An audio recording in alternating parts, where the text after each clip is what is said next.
સો બે નહીં પણ 3 એડમિશન કહેવાય. એક એડમિશન આ છે, એક આ છે અને એક આ છે. શું નામ દાદા તમારું? વિનુભાઈ. વિનુભાઈ. તારું નામ બેટા? ધાર્મિક. ધાર્મિક. નવ્યા. તમારા બંને છોકરાના છોકરા છે? હા, છોકરાના છોકરા, મોટા છોકરાના છોકરા. મોટો છોકરો ક્યાં ગયો? મરી ગયા. ઓફ થઈ ગયા. ક્યાંથી આવ્યા તમે? કાશીપુરા સરાર. આમ કચ્છમાંથી આવ્યા. આમ કચ્છમાંથી આવ્યા. મૂળ ગામ તમારું?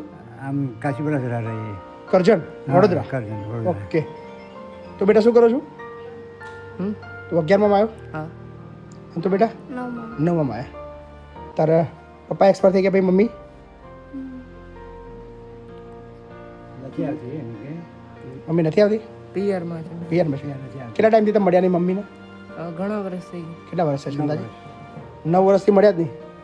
મળી જ નહીં બેટા બિલકુલ નહીં? ફોન બી નહીં કરતી કશી? તો આ બંને બાળકો એડમિશન આપણા ત્યાં લઈ રહ્યા છે. આ દીકરો છે ધોરણ 11 કોમર્સમાં, બહુ હોશિયાર છે. ધોરણ 10ની અંદર અને 81% આવ્યા છે બેટા. અને તારા બેટા 8માં 72% આવ્યા છે. અને દાદા પણ એકલા છે, દાદાનું પણ કોઈ છે નહીં. સો દાદાને પણ આપણે ત્યાં રાખી લઈશું. સો બે બાળકો તો રહેવાના છે, પણ જે માતા પિતા વગરના છે, પણ દાદા છે એટલે દાદાને એકલું ના રહેવું પડે, એટલે દાદાને પણ આપણે ત્યાં વૃદ્ધાશ્રમની અંદર લઈ લઈએ છીએ. સો ત્રણેયનું એડમિશન કરી દો છો ને, કોઈ ચિંતા ના કરશો, બરાબર?